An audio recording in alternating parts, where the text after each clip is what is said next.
Olá, queridos e queridas. Hoje eu quero focalizar num fenômeno universal que atinge toda a humanidade, que é o sofrimento. Não sobre não sofrer, não quero falar sobre isso, quero falar sobre como sofrer.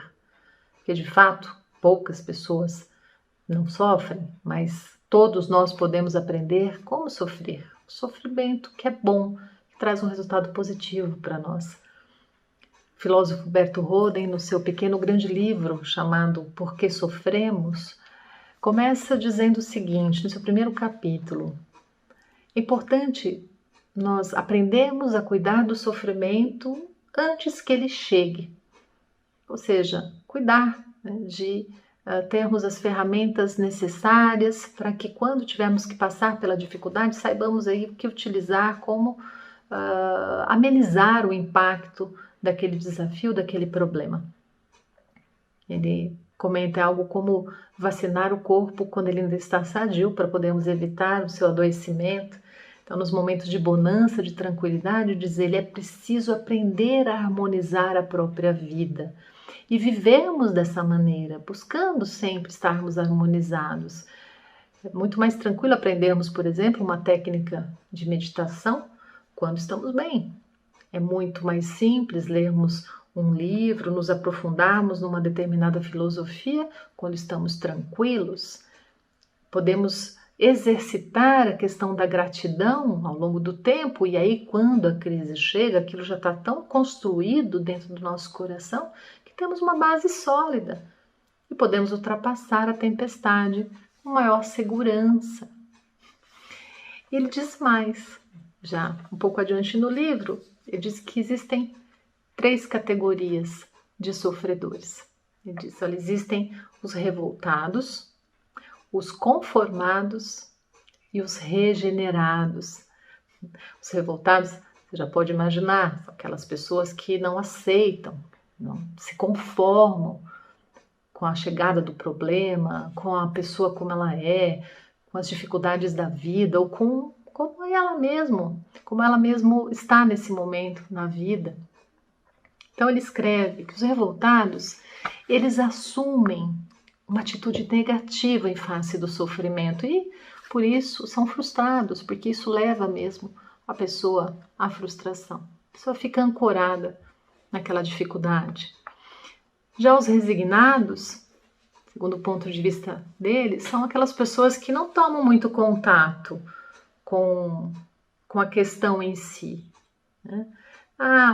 Isso é assim, paciência, não vou pensar muito nisso, não quero tomar muito contato, então se protegem emocionalmente, porque se esfriam, né, no campo dos sentimentos e muitas vezes colocam isso lá no porão do inconsciente, o que volta depois através de sintomas, às vezes sintomas físicos até.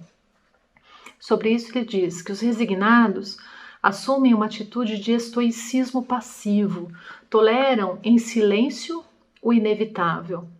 Esses não se realizam nem se frustram pelo sofrimento, mas ficam no status quo, numa estagnação neutra. Então, o sofrimento, a experiência passa, né? A pessoa observa, não toma muito contato sobre isso. Num outro Minutos Terapêuticos eu comentei, olha, se a pessoa está dizendo que diante dessas perdas e dessas dificuldades ela não sente nada, ela não tem essa sensibilidade, essa pessoa eu considero está adoecida e eu indico a psicoterapia para ela aprender a sentir e depois disso também expressar os seus sentimentos.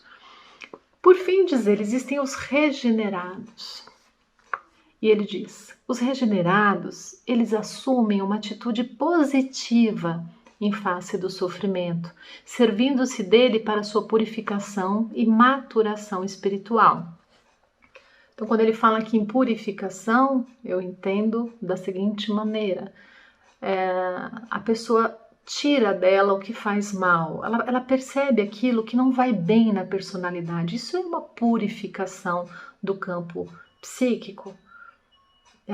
Existe um ruído, um barulho, um vício, uma dificuldade, né, no meu ego e eu vou tirando, eu vou soltando isso, vou aprendendo a fazer diferente. Isso seria o que ele chama de purificação e maturação espiritual. Para estes, diz ele, o sofrimento, embora doloroso, conduz à felicidade. Felicidade porque, quando passa o processo, a pessoa conseguiu coletar a riqueza, conseguiu amadurecer, e pessoas mais maduras, mais conscientes, também são, por consequência, pessoas mais felizes. Desejo um ótimo dia, um forte abraço e até breve.